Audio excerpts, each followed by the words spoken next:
Le Royaume-Uni jubile après le oui triomphal des îles Malouines à leur maintien dans le giron britannique alors que l'Argentine en réclame la souveraineté. Officiellement, 98,8% des électeurs y sont favorables. Au total, 1649 personnes ont voté dimanche et lundi. Les îles Malouines peuvent être à des milliers de kilomètres, mais elles sont britanniques, a déclaré le Premier ministre David Cameron. Et les gens devraient savoir que nous serons toujours là pour les défendre. Je pense que la chose la plus importante concernant ce résultat, c'est que nous croyons en l'autodétermination. La population des îles Malouines a parlé si clairement de son avenir et maintenant d'autres pays dans le monde, j'espère, respecteront ce résultat très très clair. Avant le référendum, l'Argentine dénonçait une manipulation, une initiative irresponsable de mauvaise foi.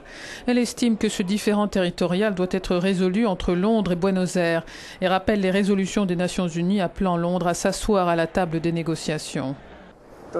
Cette situation concerne toute l'Amérique latine et l'opinion internationale, indique ce vétéran de la guerre des Malouines en 1982. L'Argentine demande le dialogue, elle ne dit pas non.